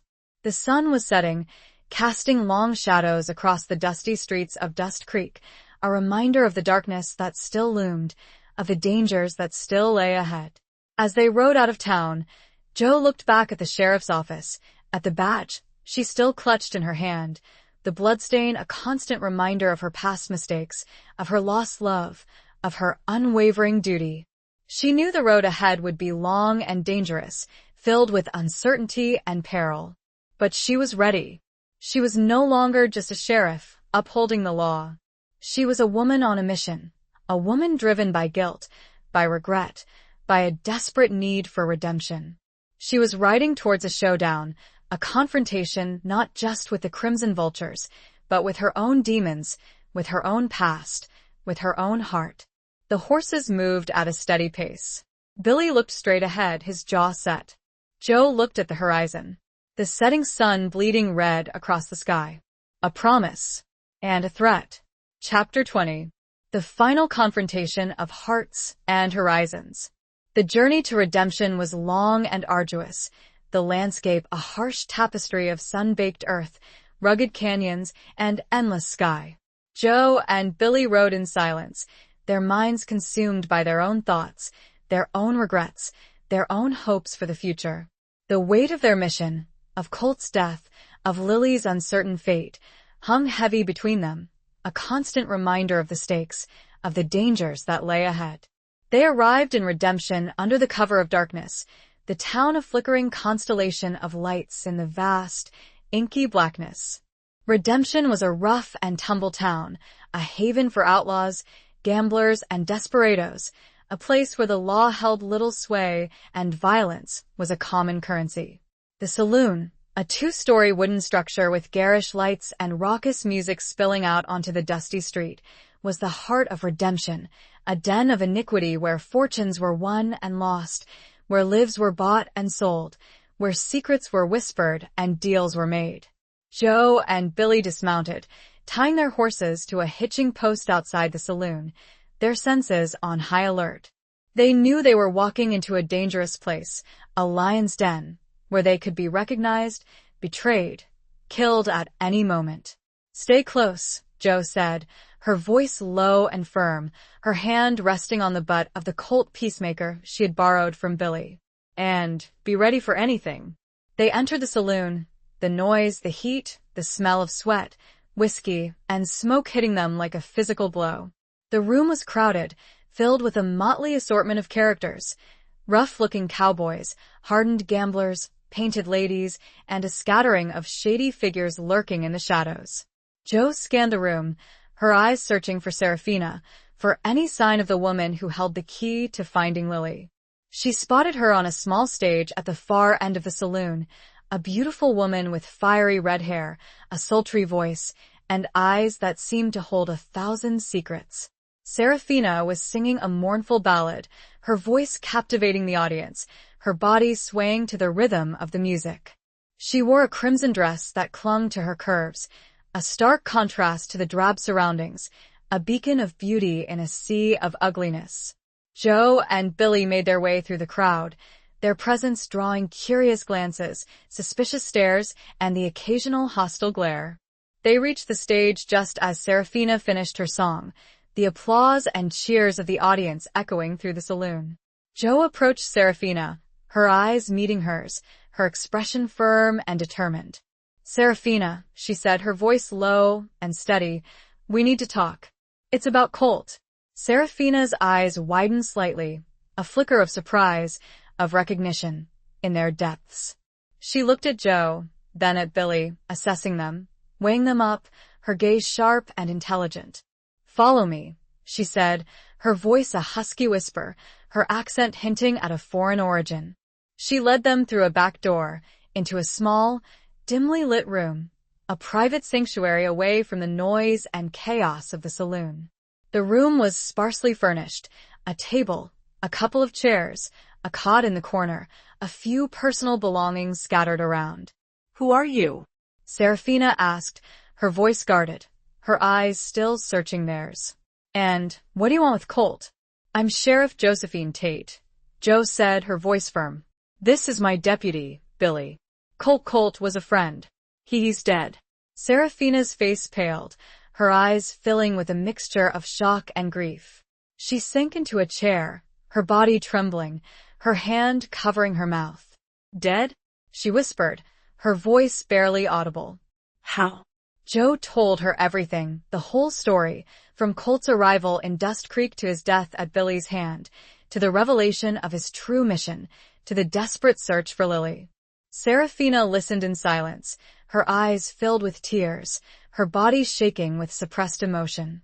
When Jo finished, she looked up, her gaze filled with a mixture of grief, anger, and a fierce determination. "They have her," she said, her voice low and husky. "The Crimson Vultures. They're holding her at their hideout, a place called Skull Canyon." She paused, her eyes searching Jo's. "Colt, he was a good man. He loved his sister. He would have done anything to save her." "I know," Jo said, her voice filled with regret. "I made a mistake. I didn't trust him. And now he's gone." Serafina nodded, her expression grim. "We can't change the past, Sheriff. But we can avenge him. We can save Lily." She stood up, her eyes flashing with a newfound resolve. "I'll help you. I'll take you to Skull Canyon. But be warned, Sheriff. It's a dangerous place. Silas Thorne is a ruthless man. He won't hesitate to kill anyone who gets in his way." Jo met her gaze, her own eyes filled with determination. "I'm not afraid of Silas Thorne. I'm not afraid of anything anymore." They left the saloon, the three of them, an unlikely alliance forged in grief, in regret, in a shared desire for justice. They rode out of redemption, under the cover of darkness, towards Skull Canyon, towards a final confrontation, a showdown that would determine the fate of Lily, the fate of the Crimson Vultures, the fate of their own souls. As they rode, the wind howled around them, a mournful lament for the lost, a fierce battle cry for the living. The sky above was a vast, starless expanse, a reflection of the uncertainty, the danger, the hope that lay ahead. The horses galloped, their destination a dark silhouette on the horizon. Jo knew this was it, the end of the trail, the final confrontation, of hearts and of horizons. Epilogue. The sun rose over Skull Canyon, painting the jagged rocks and desolate landscape in hues of orange and purple. The air was still and silent, heavy with anticipation, with the promise of violence, with the whisper of redemption. Jo, Billy and Seraphina stood at the mouth of the canyon, their horses tethered nearby, their weapons ready. The Crimson Vulture's hideout, a ramshackle collection of tents and lean-tos, was nestled deep within the canyon, a haven of outlaws, a fortress of cruelty. They had ridden through the night, fueled by adrenaline, by grief, by a desperate need to save Lily, to finally put an end to Silas Thorne's reign of terror. They had planned their attack, a carefully orchestrated assault designed to take the Vultures by surprise, to overwhelm them, to rescue Lily before they could react. Seraphina, with her intimate knowledge of the hideout, of the Vultures' routines, of Silas Thorne's weaknesses, had been instrumental in formulating the plan. She had revealed hidden paths, secret entrances, weaknesses in their defenses, information gleaned from years of forced servitude, of silent observation, of waiting for the right moment to strike back. Jo, with her years of experience as a lawman, with her tactical skills, with her unwavering determination, had taken the lead, organizing the attack, assigning roles, preparing for every contingency. Billy, burdened by guilt, by regret, by a desperate need to atone for his mistakes, had volunteered for the most dangerous task, the one that would put him directly in the line of fire, the one that offered the greatest chance of rescuing Lily. They moved into the canyon, their movements silent and swift, their senses on high alert. They followed Seraphina's lead, navigating the treacherous terrain, avoiding the main paths, sticking to the shadows, their hearts pounding in their chests. The attack was swift and brutal. Jo and Seraphina, working together, took out the guards, their shots precise and deadly, their movements coordinated and efficient. Billy, using his knowledge of the hideout, slipped past the main defenses, heading straight for Silas Thorne's tent, where, according to Seraphina, Lily was being held. The sound of gunfire echoed through the canyon, shattering the stillness, alerting the rest of the Vultures.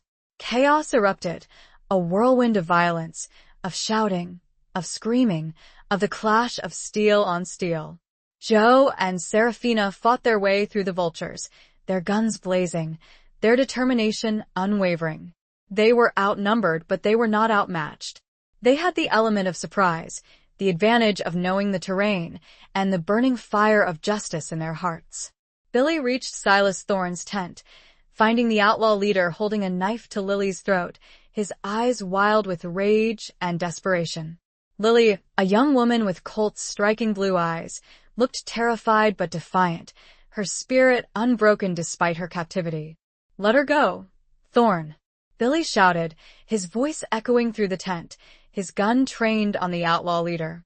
Silas Thorne laughed, a harsh, cruel sound that sent a shiver down Billy's spine. You think you can stop me, boy? You're nothing but a traitor, a coward." "I'm not afraid of you, Thorne," Billy said, his voice firm, his hand steady. "Let her go, or I swear, I'll kill you." Silas Thorne tightened his grip on Lily, pressing the knife closer to her throat. "You shoot me, boy, and she dies with me." Billy hesitated, his finger tightening on the trigger, his mind racing, searching for a way out, a way to save Lily without risking her life. And then he saw it. A flicker of movement, a shadow in the corner of the tent. Yo. She had made her way inside, unnoticed, silent as a ghost. She raised her gun, her aim steady and true, and fired. The bullet struck Silas Thorne in the hand, the knife flying from his grasp, his scream of pain echoing through the tent. Billy rushed forward, tackling Thorne to the ground, disarming him, subduing him. Jo ran to Lily, embracing her, holding her close, comforting her, reassuring her that she was safe. The battle was over. The Crimson Vultures were defeated. Their reign of terror ended. Silas Thorne was captured, his gang scattered, their hideout destroyed. Lily was safe.